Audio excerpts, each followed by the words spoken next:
Hola, ¿qué tal? Bienvenidos a todos. Os damos la bienvenida a la última mesa de esta edición del Foro de Gobernanza de Internet. Trata sobre la gestión de la identidad en Internet. Vamos a hablar un poco de los retos que ha supuesto la pandemia, sobre todo al hablar de estos procesos, la evolución que ha experimentado y también las expectativas que tenemos de todo esto, precisamente porque la introducción de la COVID nos sitúa en un marco muy interesante a la hora de abordar la situación de la actual identificación que tenemos en línea, más que nada porque trabajamos de manera online, asistimos a clase de manera online, hemos avanzado incluso en campos como la telemedicina y, en resumen, como usuarios tenemos que estar demostrando constantemente nuestra identidad de forma digital. El problema, además, viene cuando tenemos que analizar que la infraestructura que precisamente soporta este tipo de procesos aguanta y por qué es crítico que seamos tan dependientes de las corporaciones tecnológicas para ello, ¿no? Entonces, tenemos a 4 ponentes que nos van a explicar dónde están todos estos puntos a hablar. Ellos son Marta Beltrán, es profesora e investigadora en la Universidad Rey Juan Carlos III, Miguel Villombrales, que es responsable global de autenticación de clientes y empresas en BBVA, Marco Lozano, responsable de servicios de ciberseguridad para empresas y profesionales del INCIBE, y Miguel Bañón, presidente del Comité CTNet 320 de la Asociación Española de Normalización. ¿Qué tal? Muchas gracias por estar aquí a todos. Vamos a empezar contigo, Marta, si te parece, para que nos expliques un poco por qué este tema de la identidad es tan importante para la gobernanza de Internet hoy en día. Hola, muchas gracias Nayara por la introducción y buenos días a todos. Pues a ver, ¿por qué es importante? Yo creo que es uno de los problemas relativos a la gobernanza de Internet que todos podemos entender independientemente de nuestro perfil y del uso que hagamos de la tecnología, que es importante porque es algo que hacemos muy a menudo a lo largo del día, tanto en la esfera personal como en la profesional. Como bien decías, todos somos consumidores en mayor o menor medida de servicios digitales y cuando consumimos estos servicios digitales a través de Internet siempre necesitamos identificarnos en primer lugar y por lo tanto asociarnos un nombre de usuario, un nombre de cuenta, un nickname, un correo electrónico y luego tenemos que demostrar con un proceso de autenticación que somos quienes decimos ser y ahí es donde normalmente estamos acostumbrados a utilizar contraseñas. Una vez que ya hemos demostrado que somos quienes decimos ser, eso nos va a asociar una serie de privilegios para acceder a un recurso, a una aplicación, a un servicio, dependiendo de si tenemos una cuenta premium, por ejemplo, o una gratuita y cosas de ese estilo. Y luego también hay una parte importante que es que se asocia a nuestra identidad todo lo que hemos hecho en ese recurso o esa aplicación o ese servicio, de manera que quede una traza. Con esa traza luego se nos puede facturar o se puede hacer comprobación de que no ha habido ningún problema de seguridad, de que no ha habido ninguna suplantación o ningún fraude. De manera que quizás hasta hace un tiempo estos procesos los hacíamos, pero como bien comentabas, con todo esto del COVID, el trabajo remoto, la educación remota, la medicina remota, el entretenimiento y la cultura en remoto, son procesos que a lo mejor hacemos 100 veces al día. Pues como decía, nos hemos acostumbrado mucho a la contraseña, pero se ha visto en los últimos años y con todo el estrés que ahora mismo estamos poniendo en estos sistemas, que es un sistema, el de la contraseña, que tiene sus limitaciones. Y se ha intentado proponer pues añadir un segundo factor de autenticación, por ejemplo, en muchos casos asociado al teléfono móvil, que es algo que tenemos muy a mano, introducir la biometría o, como bien decías, también recurrir a proveedores de identidades, ¿no? A ese Google, a ese Facebook, a esa operadora de telecomunicaciones, a ese proveedor externo en el que el usuario puede abrirse una cuenta y autenticarse en él y que él responda por su identidad en los servicios que quiere usar. Y de esa manera, en vez de tener 100 cuentas abiertas en 100 servicios diferentes, le basta con tener a lo mejor una o dos en proveedores de identidades que responden y que le permiten hacer estos procesos de una manera más eficiente sin tener que tener abiertas tantas cuentas y sin tener que recordar tantas contraseñas. Y precisamente, Marta, tú además señalabas también los diferentes campos en los que nos tenemos que empezar a identificar y por eso, por ejemplo, nos podría contar Miguel de BBVA precisamente cómo se están resolviendo en entornos como los bancos, con sus trabajadores, con sus clientes, que todos estos procesos tengan que hacerse ahora de forma remota. O sea, ¿están realmente esas infraestructuras preparadas para hacerlo de esta manera? Claro, gracias, Nayara. Bueno, en el BVA, o sea, yo creo que existen dos claras palancas, ¿no? Para estar preparados, que es de lo que se trataba más en la época más dura de la pandemia. Por un lado, desde el punto de vista de los trabajadores, pues temas de cultura, temas de trabajo muy agile, que desde BBVA llevamos pues más de 5 o 6 años trabajando en esa clase de cultura que ayuda, ¿no?, a la remotización, ayuda a hacer trabajos más ubicuos y nos prepara esta clase de escenarios. Y, por supuesto, un foco tecnológico. Es verdad que BBVA tiene como clave principal la tecnología y te prepara, por supuesto, para estos escenarios. Full remote, pues quizá no. En los planes no estaba irnos a un escenario full remote. Pero cuando al final dispones a nivel de los trabajadores la tecnología como palanca, el mejor talento y la cultura, pues claramente te ayuda a llevar el trabajo. Desde el punto de vista de los clientes, pues una vez más, por supuesto que el equipo es fundamental. El foco digital que tiene BBVA con la mejor app del mundo en banca móvil. En el caso de España, la segunda mejor de Europa es la de Turquía. Tenemos más de un 98% de funcionalidad, pues como ejemplo, pues nos ayuda a reabrir menos oficinas en la época, una vez más dura de la pandemia, sin duda. O sacar una funcionalidad de sacar dinero desde el cajero sin tocar nada del cajero en cuestión de semanas, cuando con otro tipo de tecnología, otro tipo de cultura, pues podría llevar meses. Si nos quedamos, por ejemplo, en el entorno de las empresas, Marco, ¿nos puedes contar qué necesidades tienen otro tipo de empresas? ¿Qué retos plantean estos procesos? Bueno, realmente dentro del ámbito de la ciberseguridad, que es a lo que nosotros nos dedicamos en INCIBE, evidentemente es buscar ese equilibrio que se trata de tratar de llegar a él mediante esas funcionalidades que, por un lado, muchas veces las empresas, y sobre todo al foco al que casi nosotros nos dirigimos, que son las pymes, microempresas y autónomos, pues tratar de diseñar servicios que les faciliten en cierta medida, pues por un lado, el acceso a los mismos, es decir, que tengan las garantías de poder acceder a ese servicio con seguridad y luego además que no les suponga pues ciertos problemas para acceder al mismo, ¿no? Estábamos antes hablando de los proveedores de identidades, estamos hablando de contraseñas, el factor elemental para poder acceder a una plataforma. Cuando a un empresario le estamos, a una empresa, sobre todo ya digo pyme, micropyme, le estamos añadiendo un factor adicional para securizar, pues por ejemplo, el acceso a un servicio, muchas veces lo interpretan como una posible dificultad, no como un posible beneficio frente al establecimiento de una barrera de su negocio contra los ciberdelincuentes, ¿no? Entonces, este tipo de cultura, crear este tipo de cultura de identificar o tratar de convencerles de que esto es beneficioso para ellos es un poco retador, ¿no? Es algo que existe, aunque sí que es cierto que la pandemia, pues aparte de todo lo negativo que ha traído, está llevando a cabo pues una transformación digital, ¿no? Sobre todo acerca del teletrabajo y estas cosas que estamos viendo, y que realmente está también convenciendo a estas organizaciones de que tienen que implementar medidas mucho más restrictivas para acceder a los servicios y que tienen que utilizar mecanismos que garanticen que están accediendo ellos a esos servicios.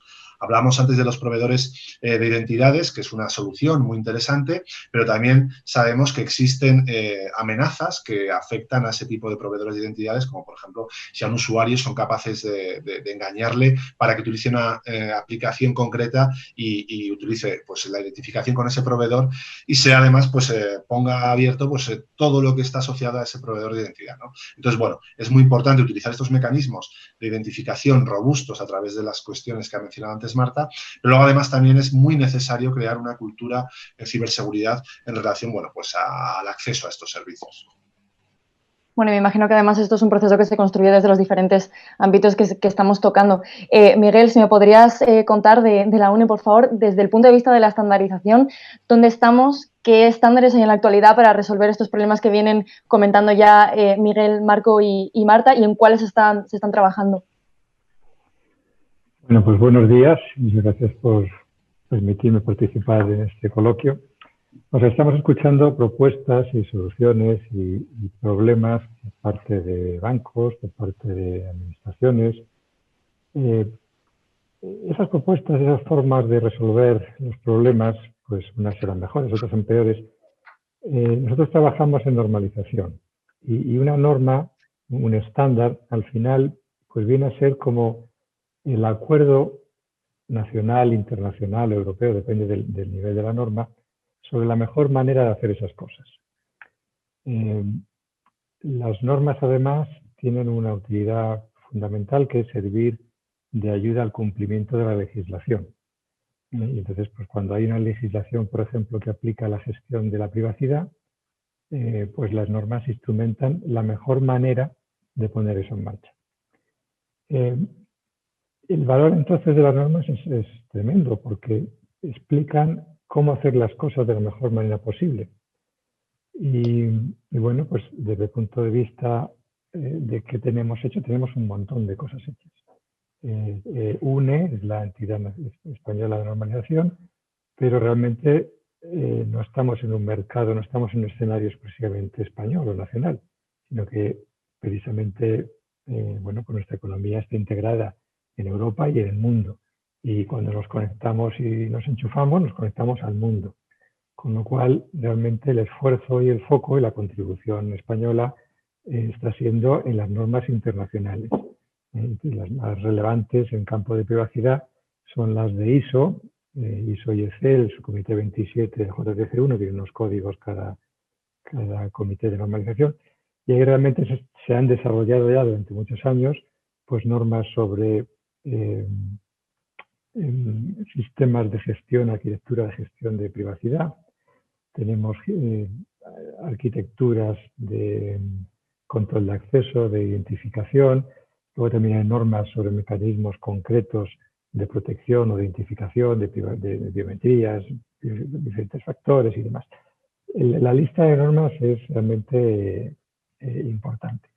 Lo que quizá no sea tan relevante es el nivel de cumplimiento o el nivel de atención de las empresas y los servicios a todo este conjunto de normas. Sobre todo cuando te pilla de repente en una situación como esta, donde de repente hay que dar respuesta a una serie de problemas y la respuesta se instrumenta a sota, caballo y rey. Bueno, entonces, bueno, pues desde el punto de vista normativo, las empresas, los proveedores de servicios, pues tienen que saber que tienen a su disposición un bagaje perfectamente estructurado y organizado de cómo hacer todas estas cuestiones, de cómo resolver todos estos problemas desde un punto de vista armonizado internacionalmente. ¿Sí? Con lo cual, bueno, pues esperamos que este trabajo que se está haciendo durante muchos años, que está a disposición tanto de los fabricantes de productos como prestadores de servicios, pues se tenga en consideración, porque se ahorra mucho tiempo y además se gana mucha calidad y se gana mucha seguridad si estas implementaciones y estas ideas se contrastan con lo que dicen las normas. No porque el que ha hecho la norma sea más listo que yo, que lo estoy poniendo en marcha por primera vez, sino porque para que esa norma haya llegado a publicarse, ha tenido que enfrentarse a la revisión cruzada de múltiples países, de múltiples expertos, de múltiples empresas y partes interesadas que al final concluyen que esa es la mejor manera de hacerlo. Un problema que tenemos a veces es que, oye, surge una nueva necesidad y para eso no tenemos una norma. Surge un problema como este que tenemos ahora y hay una empresa nuestra que pues ha desarrollado un nuevo concepto, un nuevo mecanismo que te da unas propiedades, unas ventajas maravillosas. Bueno, pues si así es el caso, esa novedad se puede también volcar al campo normativo y podemos conseguir que una idea brillante, una implementación, un producto español se convierta en norma internacional. Bueno, por resumir e intentar contestar a tu pregunta, tenemos un montón de cosas, llevan hechas ahí muchos años y ojalá las empresas las tengan en cuenta a la hora de poner en marcha todos estos servicios necesarios de identificación y gestión de la identidad y la privacidad, porque además, haciéndolo conforme a las normas, se tiene bastante garantías de hacerlo correctamente cumpliendo las diferentes normativas internacionales. Muchísimas gracias. Me gustaría volver ahora mismo con Miguel de BBVA porque me parece que el teléfono móvil es un instrumento que está en el centro ahora mismo, está sobre la mesa, que sea primordial para abordar todos estos procesos, pero me gustaría preguntarte si es una herramienta segura, si es fiable, si podemos, por ejemplo, guardar en él claves o utilizarlo directamente como un autentificador. Bueno, gran pregunta. Yo creo que además es una pregunta que está muy al día, ¿no? Hombre, resolverlo todo con el teléfono móvil y en general resolverlo todo en seguridad, que es ciberseguridad, que es lo que nos ocupa, es muy, muy complejo. Y además puede haber journeys o casos de uso que la conveniencia del teléfono móvil pues no sea necesariamente alojar claves en el móvil. Pero sí que es verdad que la estrategia, en el caso de BBVA, la estrategia para canales digitales es centrarse en el teléfono móvil. Es indudable desde el punto de vista de experiencia. Estamos súper acostumbrados a utilizar el teléfono móvil cada día un poquito más para todo. Nuestro perfil de cliente es un perfil de cliente muy digital. Más del 60-65% de los clientes utilizan la app diariamente y te ayuda en tu día a día, ¿no? Además, creemos que el móvil es privado, es robusto, es personal en la mayoría de los casos y, sobre todo, es una gran herramienta de computación, claramente, ¿no?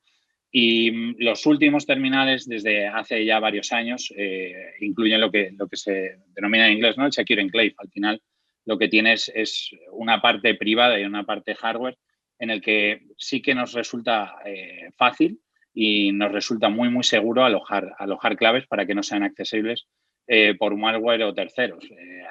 Haciendo colación también a los estándares internacionales, pues también hay alianzas tipo FIDO que claramente busca simplificar, ¿no? Busca simplificar la manera de interactuar con la biometría de cada uno de los fabricantes de una manera estándar y de una manera segura, que es de lo que nos ocupas. Pero incluso dentro de, hacía colación, ¿no?, que puede que no en todos los casos de uso acabe en el teléfono móvil, en una relación física, lo que nosotros llamamos humano a humano, bueno, apalancarse en la tecnología también tiene sus ventajas. A lo mejor no directamente en el móvil, pero antes comentaba Nayara el tema de la biometría, pues sí que hay tecnologías muy, muy prometedoras. En el caso de BBVA tenemos una joint venture con algoritmos propietarios que estamos desarrollando día a día y existen productos ya de BBVA que utilizan esa biometría y en la relación humano-humano ser capaces de enriquecer esas relaciones con una seguridad añadida que a través de algoritmos de inteligencia artificial para la biometría, pues yo creo que aúna muy, muy, muy bien y de una manera yo creo que antes no existía, pues la transparencia y una experiencia súper suave y súper brillante y encima con los más altos estándares en seguridad. Entonces, pues depende para qué caso de uso, para qué journey, el teléfono móvil es clave. Para canales digitales, yo creo que claramente vamos hacia ello. Para una relación humano-humano, pues nos apoyamos en biometría, pero con algoritmos propietarios en nuestro caso. Me parece muy interesante lo de poner sobre todo la biometría también en el foco, porque sí que es como un proceso bastante interesante a la hora de abordar la autentificación, ¿no? Entonces, Marta, no sé si tú lo consideras así también. También te quería preguntar además por hasta dónde infiere el tema de la suplantación de identidad con la autentificación y si la biometría, por ejemplo, es un buen proceso para salvar esto. ¿Marta? Sí. Decía que es una pregunta muy interesante porque hablábamos antes de las contraseñas, que es un poco el sistema tradicional. Las contraseñas en sí mismas no son un problema, el problema muchas veces es cómo las usamos.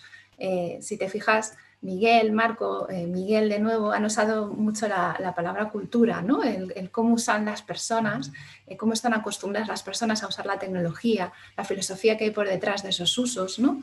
Entonces, las contraseñas per se no son un problema, pero claro, si las reutilizamos, si son cortas, si son palabras de diccionario, si tienen que ver con nuestra vida, si no son suficientemente complejas, si se ven comprometidas y aún así las seguimos usando, ya hay un problema grave de cultura y empiezan a crearnos agujeros de seguridad.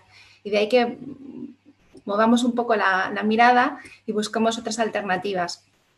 Se dice mucho algo que solo yo conozco, ¿no? Esa es la contraseña. Luego, algo que solo yo poseo, como puede ser mi teléfono móvil, como decía ahora Miguel, y algo que solo yo soy o que solo yo hago. Y ahí es donde entran pues, nuestra cara, nuestro iris, nuestra huella dactilar, un gesto que podamos hacer y que detecte los sensores del dispositivo. Es una alternativa muy interesante, como decía Miguel, fácil de usar, poco invasiva para muchos usuarios, pero también tenemos que tener en cuenta que las brechas de datos son muy comunes Entonces, en una brecha de datos donde se fugan contraseñas y acaban publicadas en Internet o a la venta nuestras contraseñas en los servicios que usamos, es fácil la solución, cambiamos la contraseña, pero hay mucha discusión sobre qué ocurre cuando en una brecha de datos lo que se acaba fugando es mi huella dactilar o mi iris o mi cara. Eso no lo puedo cambiar. ¿Qué hago en esos casos? Porque además parece que confiamos más en la biometría con una contraseña, pero también se está demostrando que hay muchos sistemas de autenticación biométrica en donde se puede hacer un spoofing, como tú decías, donde puede haber una suplantación. No nos garantiza que no se pueda hacer una suplantación. Hay muchos vídeos en YouTube de caretas para, por ejemplo, engañar al sistema de Apple, ¿no? el que usa las caras. Hay impresión de huellas dactilares. O sea que no es algo... No existe nada 100% seguro y entonces la biometría, que muchas veces es hacia donde nos dirigimos, tampoco es 100% seguro. Así que, bueno, hay un debate entre los expertos de en qué casos de uso, como decía Miguel, puede ser conveniente utilizarla, cómo utilizarla, qué hacer cuando en una brecha de datos los datos que se fugan son biométricos, porque ya no podemos cambiar nuestra cara o nuestra huella. Y es un debate interesante porque llega un momento en que ya no tenemos disponibles más autenticadores, ¿no? Si no es algo que solo yo sé, si no es mi móvil o una llave, ¿no? Un token de estos físicos que también se usan mucho ahora, y si no es biometría no tenemos muchas más opciones. Entonces tenemos que ir estudiando en cada caso cuál es la combinación más adecuada, cuántos hay que usar y en qué combinación y en qué secuencia de pasos para llegar a lo que decía Marco, ¿no? Un equilibrio entre no molestar al usuario hasta el punto de que decida que no usa el servicio por todos los pasos que le ponemos para que se autentique, pero sí darle unos niveles de seguridad y de privacidad adecuados. Precisamente por todas esas, digamos, vulnerabilidades que puede tener el hecho de que se pueda filtrar una contraseña o que no podamos utilizar una suficientemente segura, también se habla mucho de la muerte de la contraseña, y esto va para ti, Marco. Me gustaría preguntarte si es verdad que no es acaso un buen sistema, ¿no?, para resolver la autentificación, porque ya nos están empezando a preguntar, y creo que una de las cosas las que más se va a centrar a la gente es si no podemos confiar en las contraseñas, que es lo que nos llevan, en lo que llevamos utilizando durante tanto tiempo, en qué podemos confiar, ¿no? Entonces, ¿cómo se sustituye esa contraseña por una opción que sea realista?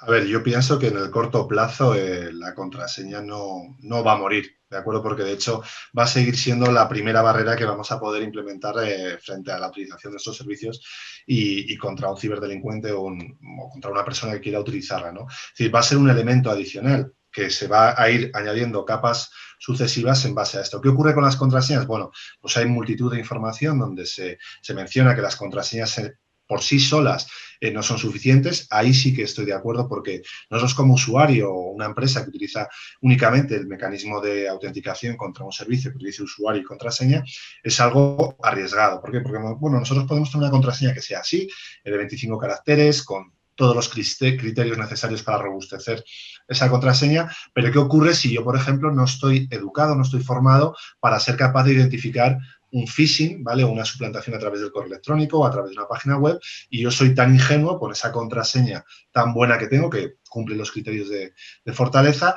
y la meto? Bueno, pues la contraseña, por muy grande que sea, evidentemente no ha servido para proteger ese servicio al que yo, bueno, la implemento para que solo sea accedido por mí, ¿no? ¿Qué es lo que tenemos que hacer? Pues evidentemente lo que estamos comentando, y aquí no utilizar factores de autenticación adicionales, bien biométricos, bien de factor aleatorio, etcétera. Yo estoy de acuerdo con lo que comentaba Marta, con el tema de ese debate que hay en torno a los temas del iris, huellas y demás, porque tenemos que tener en cuenta como usuarios que, aunque se está hablando de elementos que somos, en este caso, al final los sistemas son sistemas informáticos que procesan la información con ceros y unos, por decirlo de alguna manera, para que nos entendamos, ¿no?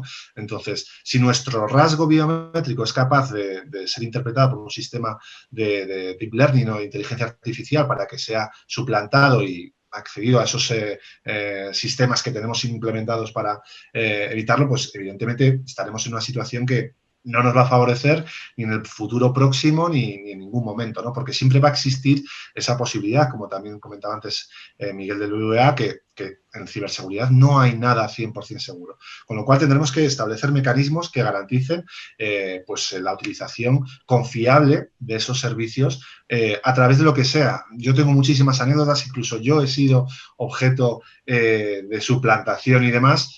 Y bueno, nunca hay nada definitivo, nunca hay nada que cubra al 100% de las necesidades. Yo, por ejemplo, cuando viajé a Estados Unidos una ocasión, no tenía el roaming activado y tenía el doble factor asociado a mi SMS, me quedé sin poder acceder a mis servicios porque, en este caso, Google, que era donde yo quería acceder, había identificado que estaba accediendo desde otro sitio y, evidentemente, pues me quedé 7 días sin poder acceder. Entonces, bueno, tenemos que seguir dándole vueltas, pero desde luego yo creo que la contraseña muerta, de momento, en el corto medio plazo no estará. Además, esto es un mecanismo que tiene de alguna manera que traspasar fronteras, precisamente además por este ejemplo que nos ponías ahora mismo, Marco. Entonces, quería volver a Miguel de la UNE para preguntar precisamente por esta interoperabilidad que tienen que tener este tipo de procesos, ya sea en dispositivos como móviles o no. Entonces, ¿hay consenso en esto ahora mismo? Estamos aquí, por ejemplo, en España debatiendo cómo deberían sustituirse o complementarse esas contraseñas, o por el contrario, cada país está estandarizando, digamos, por su parte, ¿no? ¿Y quién está empujando más para que salgan adelante esos estándares que nos decías antes? Bueno, sí. Otra de las grandes virtudes de las normas es precisamente garantizar la interoperabilidad. Cuando uno se va de viaje, pues tiene que cambiar de enchufe según la zona, porque esa zona económicamente se ha desarrollado con un estándar de enchufe determinado y, bueno, ahí estamos todo el rato cambiando enchufes físicos cuando viajamos y hacemos esas cosas. En el campo electrónico informático, pues tenemos unos problemas. Hay que acordar y hay que ponerse de acuerdo en los enchufes. Pero es que la normalización y las tecnologías van de la mano.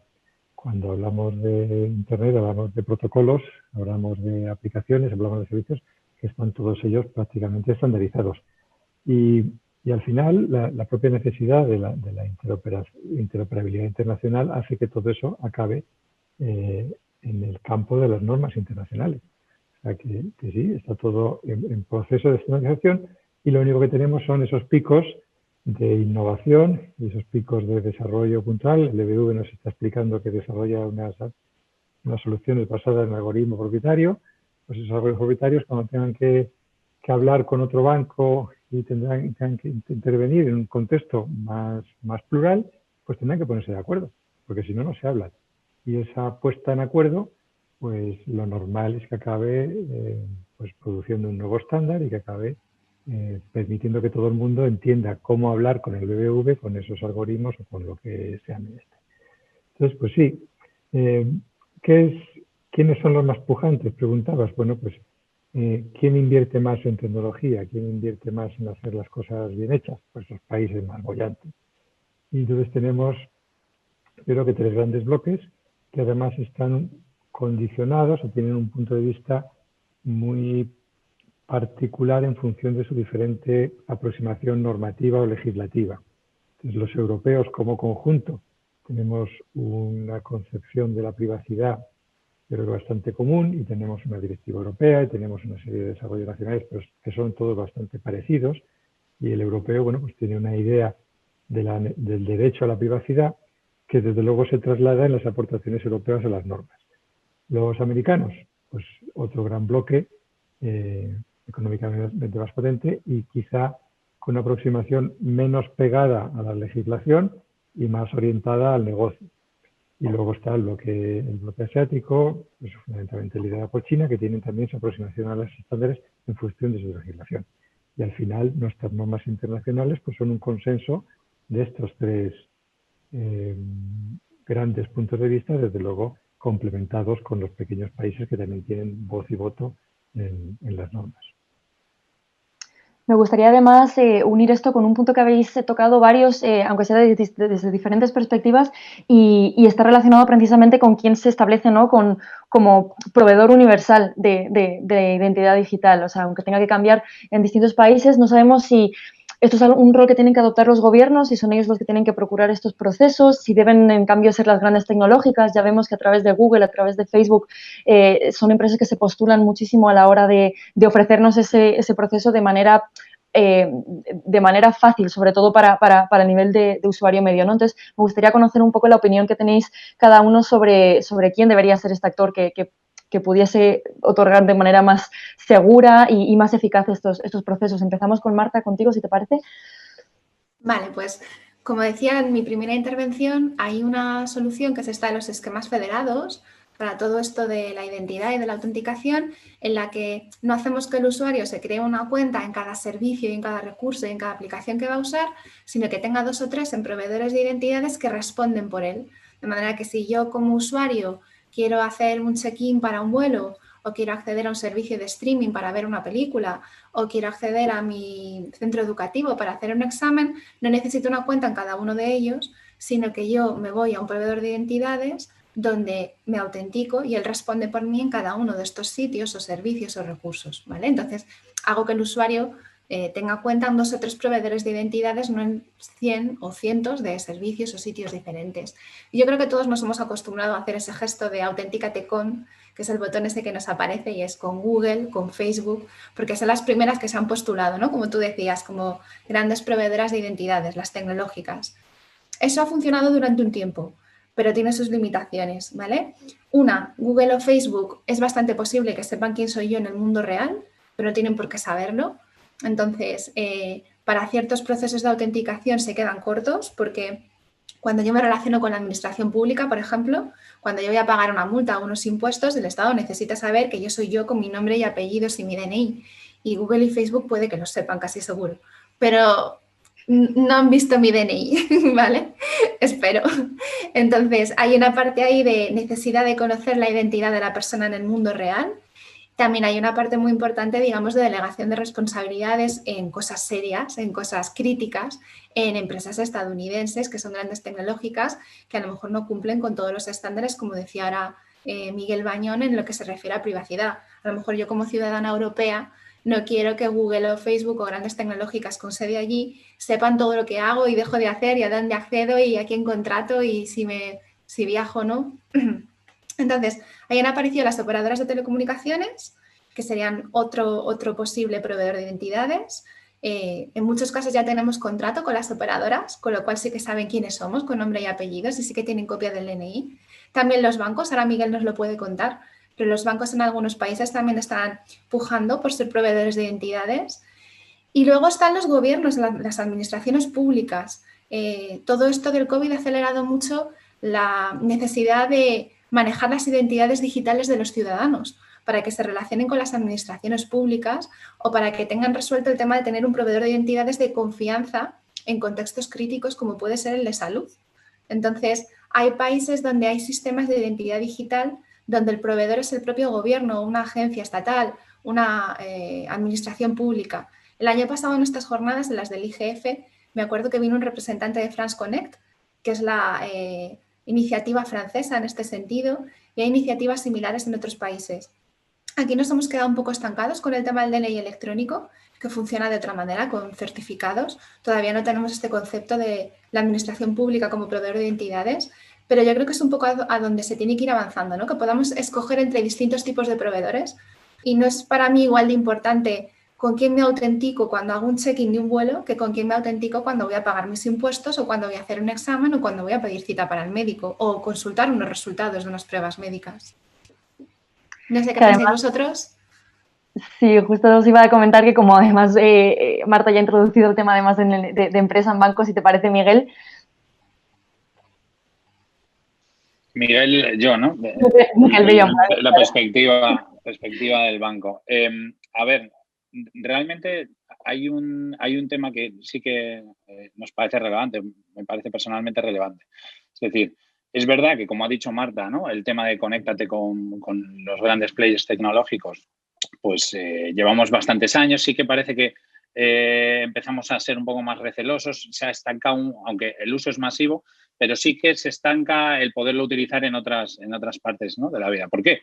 Porque al final sí que nosotros creemos que la identidad no es algo único, no es algo universal. Es decir, realmente es la persona, el cliente, la entidad, el que tendrá en su poder, y aquí volvemos quizá en su móvil, no lo sé, en una wallet de identidad, los atributos identitarios de cada proveedor.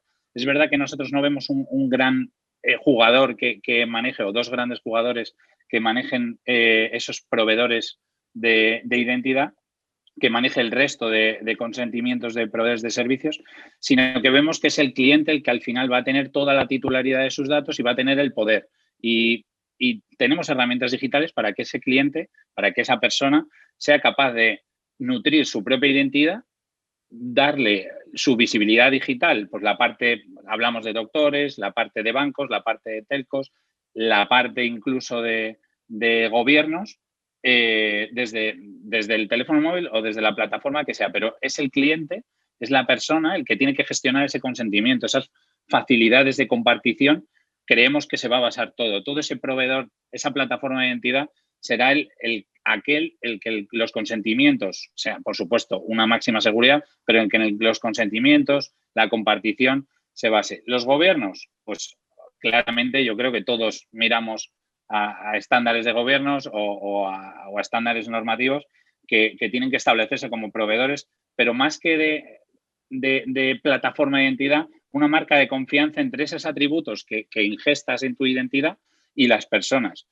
Verificar que los datos del DNI efectivamente son los que tiene la policía, que es el que emite el DNI.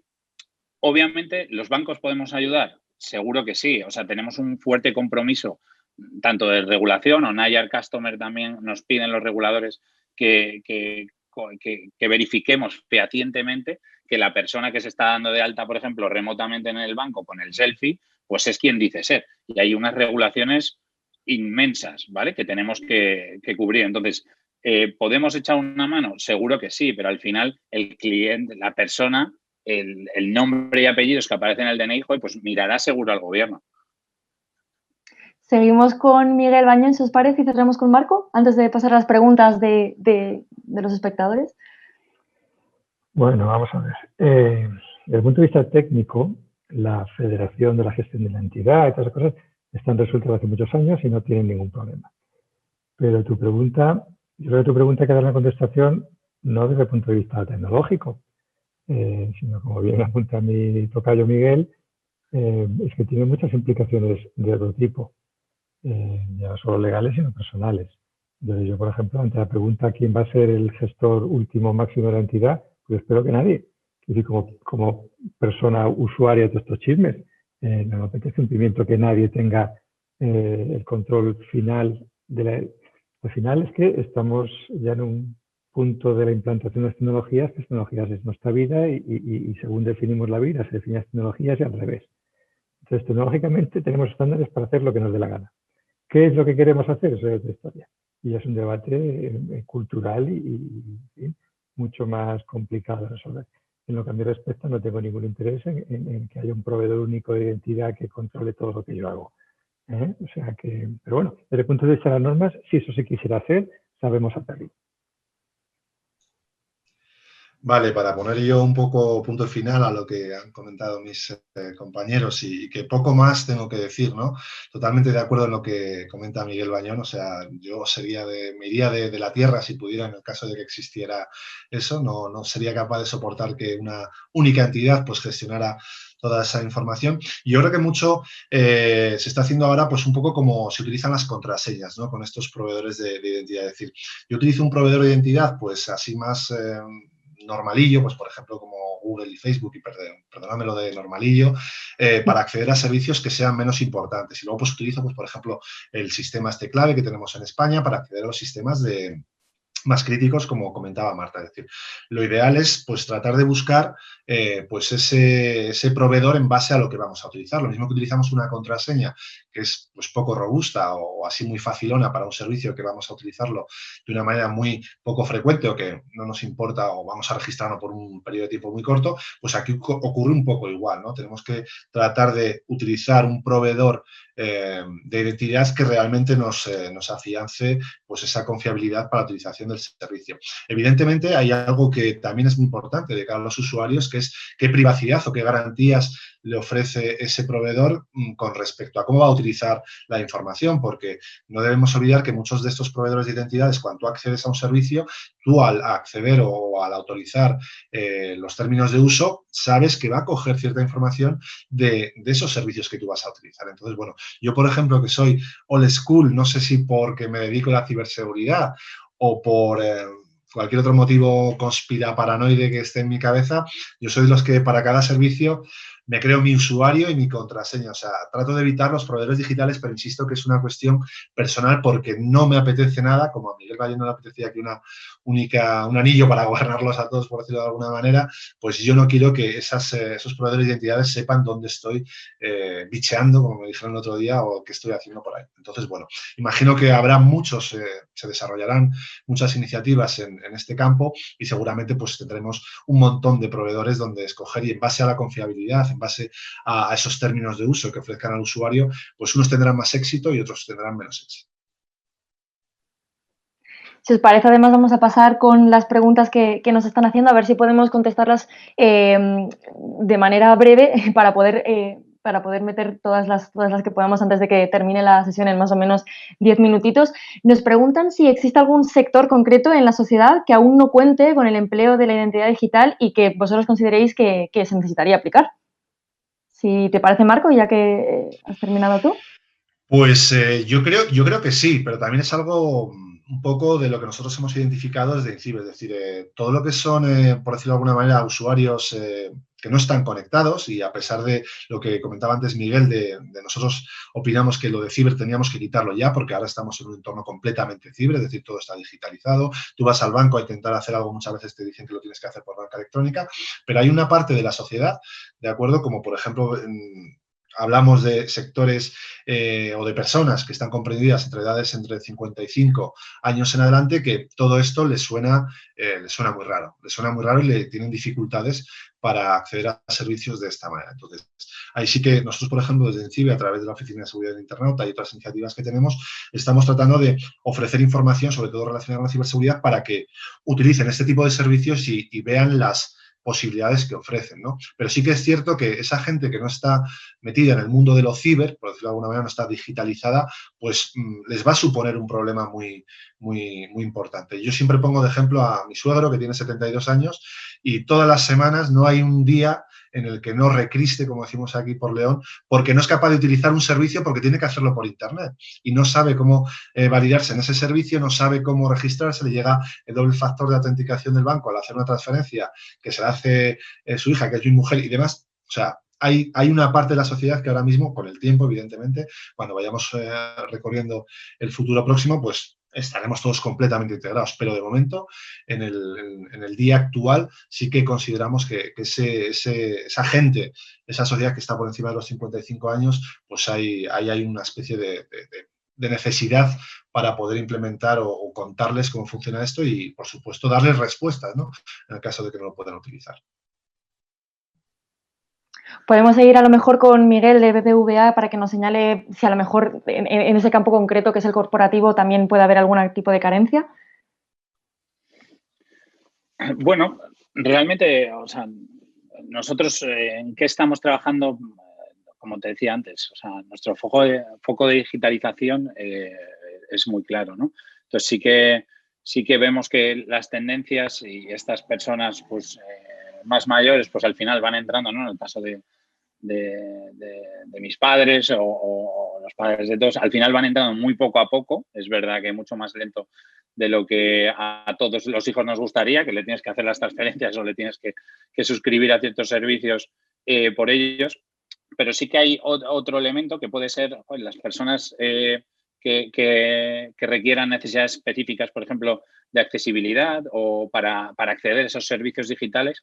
Pues aquí claramente sí que estamos viendo nosotros en el entorno bancario, en BBVA, sí que vemos que podemos echarles una mano pues con temas de biometría o personas que no se pueden acercar a la sucursal, por ejemplo, para hacer una fe de vida, para cobro de una pensión o este tipo de perfiles. Sí que creemos que existen herramientas digitales que pueden ser utilizados. Desde el punto de vista de seguridad podemos meter alguna biometría o aunar varias biometrías. Pues hablaba Marta de gestuales, pero también vocales o incluso las faciales, desde un punto de vista remoto, para ser capaces de llevar a estas personas pues a lo mejor con accesibilidad más limitada o problemas puntuales, poderles llevar a un escenario más remoto, más digital. Nosotros sí que vemos que por ahí hay un escenario de avance. Sí. Marta, hay otra pregunta que a lo mejor nos puedes contestar tú, referida a los sistemas biométricos para identificarnos. Pregunta que si se consideran más seguros, si crees que el poder que se le otorga a estos proveedores de los que hablábamos antes para que puedan recopilar más información de lo normal, esto nos lo entrecomillan, es un coste al que los usuarios deberían acostumbrarse. Pues a la primera, siendo muy rápida, no. La biometría, por el hecho de ser biometría, no tiene por qué ser más segura. Es un poco lo que hablábamos antes. Puede ser un autenticador más a tener en cuenta, pero per se no es más segura que otros, ¿vale? Depende de cómo se use, de cómo se implemente, depende de muchas cosas. O sea que biometría no significa necesariamente más seguro, ¿vale? Y lo segundo, efectivamente, pagamos con nuestros datos. Es decir, los proveedores de identidades tecnológicos hasta ahora lo son gratis, es decir, yo puedo utilizar mi cuenta de Google, de Twitter, de Facebook, del proveedor que sea, no me quiero centrar en uno porque hay muchos. Puedo usar ese proveedor de identidades como proveedor y en principio no me están pidiendo nada a cambio, es decir, me están ofreciendo su infraestructura para resolver la identificación y la autenticación, que son problemas complejos, en principio de manera gratuita. En principio, ¿vale? Lo que estamos haciendo es lo que comentábamos antes, pagar con nuestros datos, ya que en el momento en que les usamos como proveedores de identidades, ellos pueden hacer una traza de lo que estamos haciendo, cómo lo estamos haciendo, cuándo lo estamos haciendo, desde qué dispositivo, sin ponernos conspiranoicos, como decía antes Marcos, es simplemente su modelo de negocio. Ellos tienen esta información nuestra y de otros cuantos miles o millones de usuarios y pueden usarla para generar modelos muy potentes que analicen nuestros comportamientos, que les permitan hacer predicciones. Es su modelo de negocio.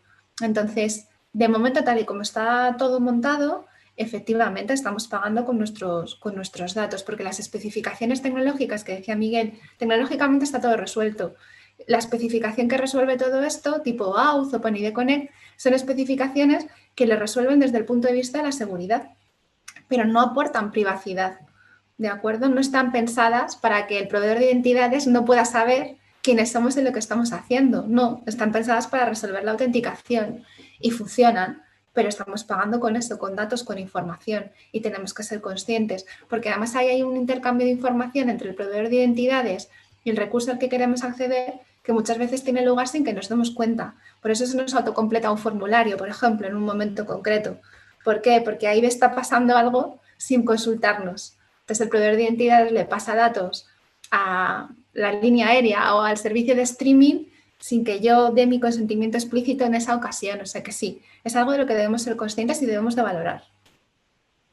Nos quedan 3-4 minutillos para terminar. Nos han hecho una pregunta muy concreta. Creo que esto podéis resolverla de manera individual, aunque sea así cortito. Que creo que apela directamente a vuestra opinión y es que cuál creéis, o sería, porque también plantean la opción de que aún no esté desarrollado este sistema concreto, el sistema de autentificación más seguro y a la vez más cómodo para los usuarios. Si te parece, Miguel Bañán, empezamos. Mira, uno de los problemas que tenemos usuarios es distinguir las propiedades mágicas o maravillosas de un producto, un servicio, un protocolo de las propiedades reales. Cuando un vendedor o un fabricante te anuncia que tiene un producto que resuelve la autenticación de forma absoluta, ¿cómo mides eso o cómo sabes como usuario de qué estamos hablando? Bueno, pues precisamente ahí llevamos 30 años trabajando con normas de evaluación de la seguridad, porque tenemos métodos y hay todo un desarrollo muy serio para evaluar y determinar de forma casi objetiva cómo de resistente y qué fortaleza tiene esos mecanismos o esas propuestas. Esas normas son, en particular la ISO 15408, 18045, son la base de las certificaciones de ciberseguridad que se requieren por parte de cierta legislación y que se utilizan por parte de los gobiernos para medir y saber exactamente de qué estamos hablando. Entonces, sobre el papel, cualquier cosa puede ser o parecer maravillosa, pero es que al final tenemos 3 niveles a la hora de meter la pata. Las vulnerabilidades en un producto pueden venir por la especificación, porque el algoritmo está mal especificado, porque los protocolos están un problema de especificación. Puede ser una especificación perfecta, pero una mala implementación, un error en la implementación, un programador que se equivoca, un compilador anticuado, o puede ser finalmente en la operación. El producto está bien especificado, está bien construido, pero luego está mal operado. Y bueno, esos son los 3 posibles causas de vulnerabilidad y al final el producto falla y tenemos el problema. Entonces, no se trata de elegir como el que compra un coche así por el color o por la... Se trata de saber determinar, y para esto precisamente, y gracias a que vivimos en Europa, hace un par de años se aprobó una nueva legislación europea que se está poniendo en práctica, que se llama el Reglamento de Ciberseguridad, que va a establecer mecanismos y esquemas de certificación de la ciberseguridad de los productos en el mercado europeo. Esto va a tardar unos añitos en llegar, pero dentro de poco podremos, cuando vayamos a comprar un componente conectado, vamos a ver una etiqueta, igual que vemos ahora de eficiencia energética con la A++, no sé qué, las lavadoras, pues veremos unas etiquetas que nos van a indicar cómo de resistente, cómo de fuerte y cómo de eficaz es ese producto y son las protecciones que lleva. Eso para nosotros como consumidores va a ser un avance fundamental porque nos va a permitir distinguir el grano de la paja sobre datos objetivos y contrastados de manera seria. Muchísimas gracias, Miguel. Me temo que no vamos a tener más tiempo para seguir con las preguntas porque nos toca clausurar la mesa y dar paso a la clausura del propio foro en sí, que ya estaría también el secretario de Estado. Muchísimas gracias, Marta, Miguel, Marco y otra vez Miguel por vuestras respuestas. Estoy seguro de que han sido muy provechosas para todas las personas que han estado viéndonos y nos vemos en el próximo foro de gobernanza de Internet. Muchas gracias a todos.